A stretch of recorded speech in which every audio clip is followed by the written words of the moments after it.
Hello, my name is Jeff Rolka.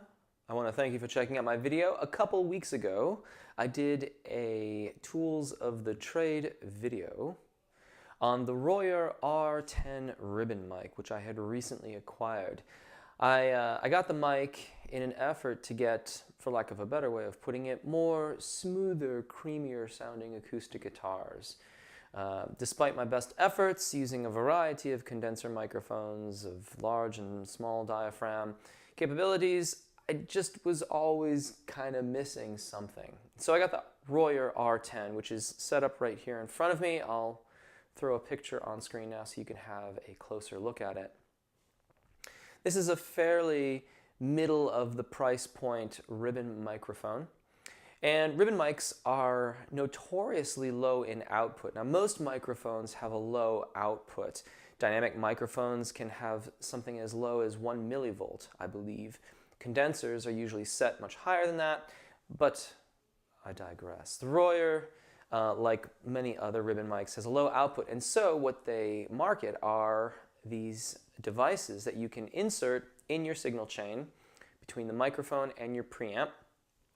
And what this does is it gives you a clean boost in gain before it hits even the preamp stage of either your mixing console or the preamp you happen to be using. So, as I am fond of doing, I was surfing around and I was able to get an open box deal on a Cloudlifter CL-1. This is one of those devices. I briefly mentioned these devices in the original video. There's a link on screen now that you can check out if you wish.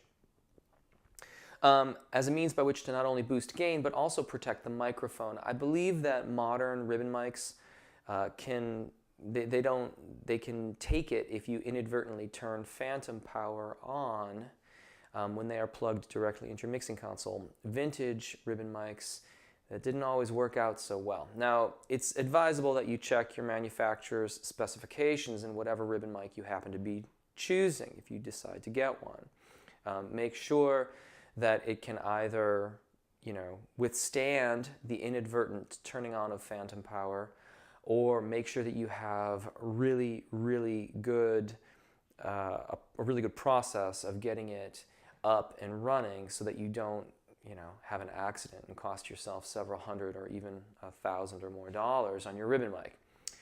On the other hand, this device takes phantom power and changes it to clean gain. So by plugging into this first and then plugging this into my preamp, I don't have to worry about that. In fact, I have to turn phantom power in order for this device to work. Now, at the risk of perpetuating some advice that I was given a long time ago when I was learning the trade of studio craft and interning at a studio in San Francisco, I was told that gain not only changes the level that you're receiving, but it actually changes the magnetic field around the microphone. And after I thought about that a little bit, and I couldn't find any information online to verify this. Now, if you think about it, when you crank the gain on a mic, it's going to increase the overall sensitivity around the microphone. And so it's expected that you're going to get more sound pickup from things that are further away from the mic as opposed to being very close to it. So that may have been a little piece of misinformation that I received at that time. But the thing that it got me thinking about was the effect of this. Would this just lift the overall gain but still allow me to keep a really close mic'd proximity to the mic? Would it become unnecessary? I mean, it should become unnecessary to have the gain so high with this device and get that nice proximity effect or that nice close mic sound that can be very advantageous, at the same time giving me a little bit more freedom to pull away from the mic and have a little bit more ambiance around the sound source if I choose. In my studio applications, I'm always looking for options. I like to have different options. And if possible, I don't want to have to buy more and more microphones, even though they are fairly specialized devices. There's very few microphones that will do everything to satisfy everyone. In fact, I cannot think of one except for perhaps the U47. That seems to be a fairly universally desirable microphone. But it's a rather prohibitive price point. Anyway, we're going to do a little non-scientific A-B. What I'm going to do is I'm going to plug the R10 directly into my preamp. I'm going to be using a Neve 5012 preamp. I will set the gain accordingly so I've got a reasonable signal coming into the system. I'll play a little acoustic guitar so you can hear that. And then I'll put this in line, and my intention is to not change the gain settings. But if it looks like it's going to be horribly clipping out like crazy, I guess perhaps what I'll do is I may set the gain a little bit lower when I'm not using the Cloudlifter.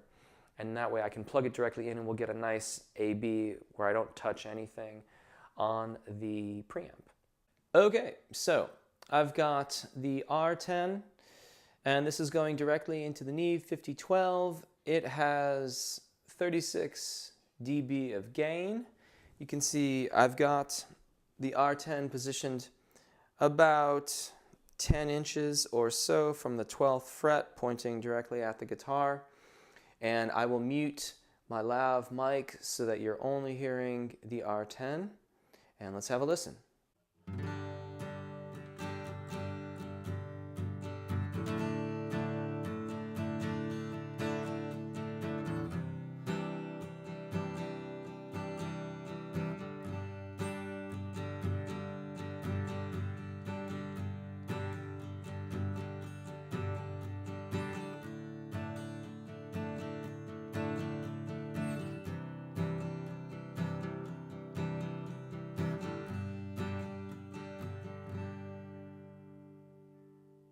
Okay, so I've got the Cloudlifter in line now. I can tell you already that the output is dramatically more than it was without it. That shouldn't come as a surprise. That was certainly to be expected.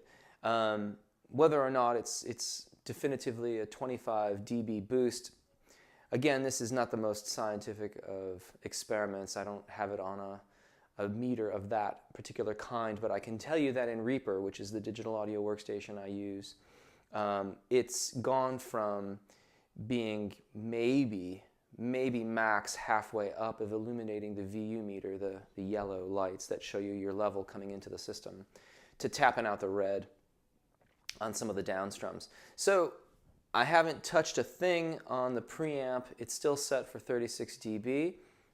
Let's have a listen.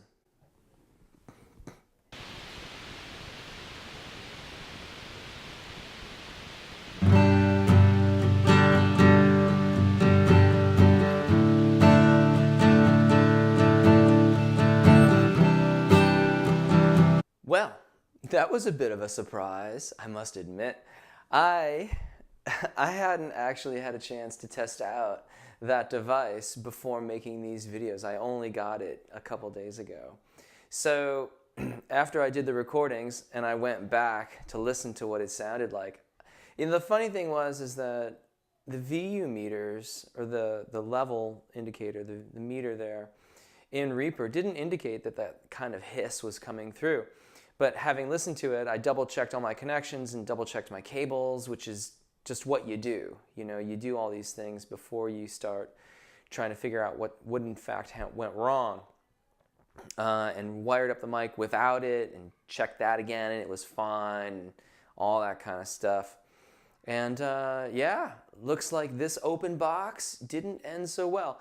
But that's the nice thing about buying from reputable sources that have open box policies. So returns are no big deal. It's not a huge loss. I can replace it and try this whole thing again. And we'll have to get back to you on this test.